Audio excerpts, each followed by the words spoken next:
ഈ ഇമാമത്തിനെ സംബന്ധിച്ചിടത്തോളം ഏറ്റവും അർഹനാരാണ് എന്നുള്ളതാണ്. ആരാണ് ഇമാമ നിൽക്കേണ്ടത്? അതിൽ അഭിപ്രായ വ്യത്യാസം. ഒരു ഭാഗം കർമ്മശാസ്ത്ര പണ്ഡിതന്മാർ പറയുന്നത് അടുത്ത ബന്ധുക്കൾ തന്നെയാണ് മയ്യത്ത് നിസ്കരിക്കാൻ ഇമാമ നിൽക്കേണ്ടത് എന്നാണ്. മകൻ മരിച്ചാൽ പിതാവ്, പിതാവ് മരിച്ചാൽ പുത്രൻ, ഇങ്ങനെ അടുത്ത ബന്ധമുള്ള ആളുകളാണ് നിസ്കാരത്തിന് നേതൃത്വം നൽകേണ്ടത് എന്ന് അഭിപ്രായപ്പെടുന്നു. എന്നാൽ വേറൊരു വിഭാഗം പണ്ഡിതന്മാർ പറയുന്നത് ഇസ്ലാമിക ഭരണമുള്ള സ്ഥലത്താണെങ്കിൽ ആ സ്റ്റേറ്റിലെ ആ പ്രദേശത്തുള്ള ഗവർണർ ആരാണെങ്കിൽ അയാളോ അയാളുടേതായ പ്രതിനിധിയോ ആണ് ഇമാമായി നിൽക്കേണ്ടത് എന്ന് അഭിപ്രായപ്പെടുന്നു.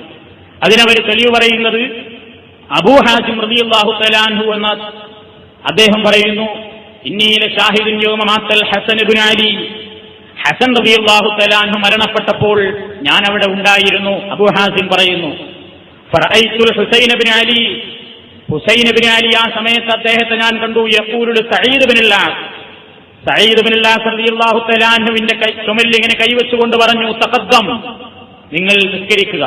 ഫലൗലാ അന്നഹാ സുന്ന മാ ഖദ്ദംതുക, ഇതല്ലായിരുന്നു നബിചര്യയെങ്കിൽ ഞാൻ നിങ്ങളെ നിർത്തൂലായിരുന്നു. അതുകൊണ്ട് നബിചര്യ ഇതാണ്, അതുകൊണ്ട് നിങ്ങൾ നിൽക്കണം എന്ന് പറഞ്ഞ് സഹോദരനായ ഹുസൈൻ റളിയല്ലാഹു തആല അൻഹു സ്ഥലത്തുണ്ടായിട്ടും ഹസന്റെ മയ്യത്ത് നിസ്കരിക്കാൻ നേതൃത്വം നൽകിയത് സഈദ് ഇബ്നുൽ ആസ് റളിയല്ലാഹു തആല അൻഹു ആയിരുന്നു.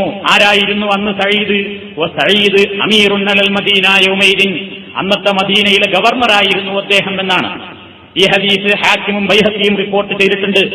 ഇതിന്റെ അടിസ്ഥാനത്തിൽ ഒരു വിഭാഗം പണ്ഡിതന്മാർ പറയുന്നത് ബന്ധുക്കൾക്കല്ല, ഇസ്ലാമിക സ്റ്റേറ്റിലെ ഖലീഫക്കോ അല്ലെങ്കിൽ ഗവർണർക്കോ അദ്ദേഹം ഉത്തരവാദപ്പെടുത്തപ്പെട്ട ആളുകൾക്കോ ആണ് മയ്യിത്ത് നിസ്കാരത്തിന്റെ മറ്റു നിസ്കാരങ്ങളെ പോലെ തന്നെ ഇമാമത്ത് നിൽക്കാൻ യോഗ്യത.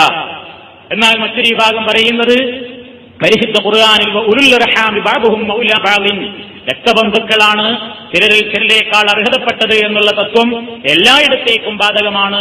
അതുകൊണ്ട് ഒരാൾ മരിച്ചു കഴിഞ്ഞാൽ അയാളുമായി രക്തബന്ധമുള്ള ആളുകൾ തന്നെയാണ് ഇമാമത്തിന് നിൽക്കേണ്ടത്. ഇതാണ് ഭൂരിപക്ഷത്തിന്റെ അഭിപ്രായം. രണ്ടഭിപ്രായമുണ്ട് ഈ വിഷയത്തിൽ എന്ന് നമ്മൾ മനസ്സിലാക്കി.